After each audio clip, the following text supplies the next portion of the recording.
Assalamualaikum warahmatullahi wabarakatuh. Kami dari kelompok 1 akan mempresentasikan tentang perjalanan sejarah konstitusi Indonesia sejak merdeka tahun 1945 hingga saat ini. Dengan anggota, saya sendiri Inger Maiketa Marimarti, NRP 5022211060, dan lalu Muhammad Vigo Oktavianto dengan NRP 5046211011, dengan lalu Fatih Ahmad Fahrizat dengan NRP 5018211006, Denny Ponco Aditya dengan NRP 5046211019, dan Muhammad Ayas Ayasi dengan NRP 5022211230, dan Pedra Fazza Maula dengan NRP 5022211098. Untuk selanjutnya akan diteruskan oleh teman saya. Assalamualaikum warahmatullahi wabarakatuh. Perkenalkan, nama saya Muhammad Rio Oktavianto dengan NRP 5046211011. Di sini saya ingin menjelaskan tentang apa itu konstitusi.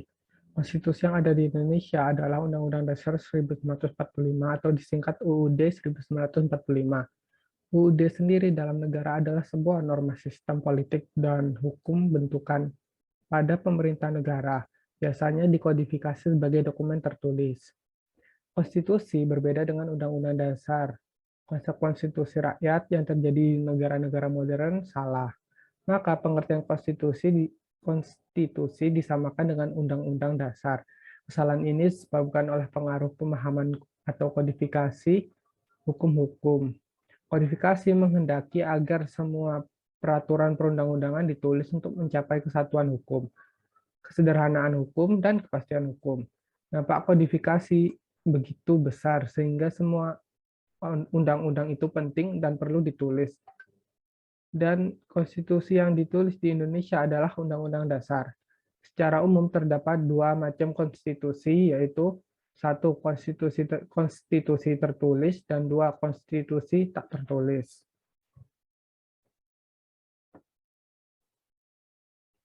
Kemudian, apa peran dari konstitusi? Konstitusi sendiri memiliki peran, yaitu yang pertama, sebagai sebuah aturan dasar negara untuk mengatur kehidupan dalam bernegara dan berbangsa. Kemudian yang kedua, merupakan bagian dari terciptanya kehidupan yang demokratis bagi seluruh warga negara Indonesia. Sekian dari saya, untuk materi selanjutnya akan disampaikan oleh rekan saya. Sekian, terima kasih. Baik, selanjutnya adalah sejarah konstitusi. Sejarah konstitusi dapat dibagi menjadi beberapa periode.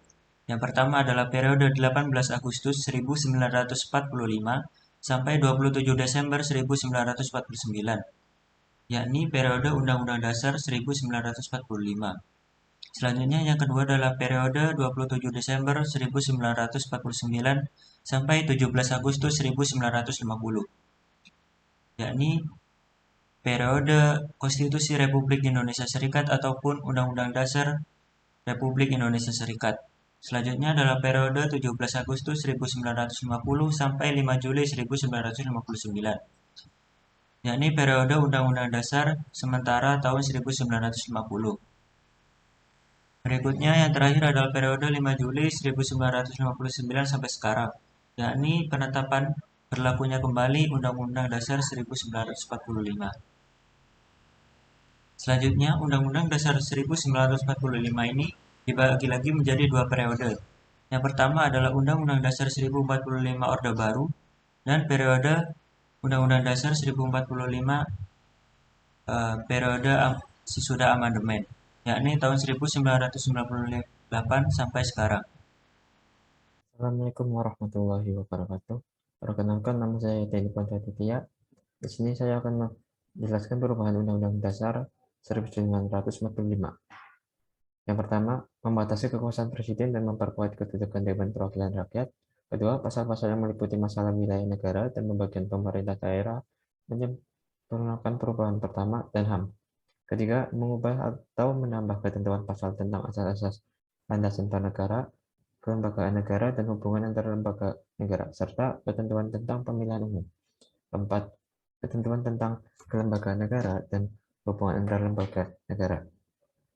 penghapusan Dewan Pertimbangan Agung, pendidikan dan kebudayaan, perekonomian dan kesejahteraan sosial, dan aturan peralihan serta aturan tambahan. Sekian. Baik, bismillahirrahmanirrahim. Assalamualaikum warahmatullahi wabarakatuh. Perkenalkan, nama saya Muhammad Afa Ayasi dari kelompok 1 tugas KWN. Nah, pada kali ini saya akan menjelaskan tentang poin penting perubahan atau amandemen dari UUD 1945. Dari poin di slide dapat terlihat beberapa poin. Yang pertama adalah mempertegas prinsip negara.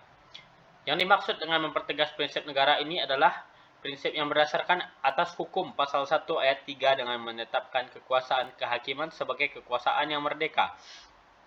Penghormatan kepada hak asasi manusia serta kekuasaan yang dijalankan atau atas prinsip due process of law.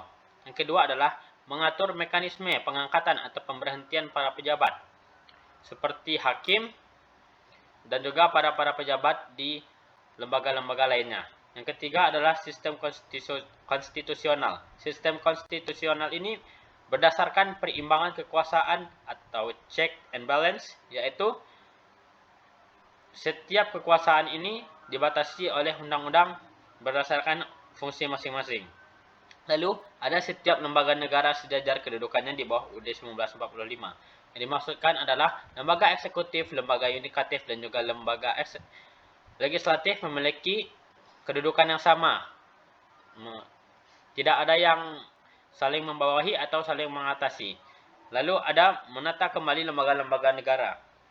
Lembaga-lembaga negara ini akan ditata kembali serta diperlukan untuk membentuk beberapa lembaga negara baru agar sesuai dengan sistem konstitusional dan prinsip negara kita yang berdasarkan kepada hukum. Dan yang terakhir adalah penyempurnaan pada sisi kedudukan dan kewenangan masing-masing lembaga negara, yang mana pada poin terakhir ini akan disesuaikan dengan perkembangan negara demokrasi modern. Sekian dari saya, terima kasih. Di sini saya akan menyampaikan tentang tata urutan perundang-undangan. Tata urutan perundang-undangan merupakan pedoman untuk pembentukan peraturan di bawahnya. Artinya, setiap peraturan yang dibuat tidak boleh bertentangan dengan peraturan yang berada di atasnya. Untuk urutannya sendiri, di paling atas ada Undang-Undang Dasar Republik Indonesia tahun 1945. Di bawah itu ada Undang-Undang atau UU, Peraturan Pemerintah Pengganti Undang-Undang atau Perpu. Di bawah itu ada Peraturan Pemerintah atau PP. Di bawah Peraturan Pemerintah ada Peraturan Presiden atau Perpres dan Peraturan Lembaga Negara atau organ badan negara yang dianggap sederajat dengan Presiden. Di bawah itu ada Peraturan Daerah Provinsi. Di bawahnya ada Peraturan Daerah Kabupaten atau Kota. Dan di paling bawah ada Peraturan Desa atau Perdesa. Untuk slide yang selanjutnya akan dilanjutkan oleh rekan saya.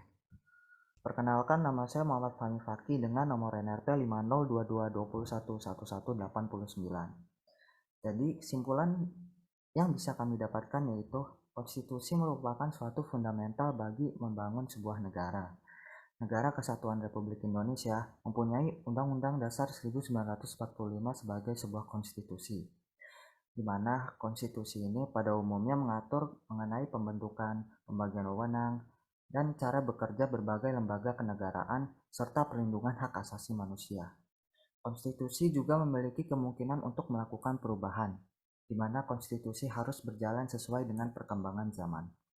Para penyusun Undang-Undang Dasar 1945 sudah memperkirakan akan perubahan tersebut, sehingga melalui pasal 37 Undang-Undang Dasar 1945 dijelaskan mengenai perubahan Undang-Undang Dasar.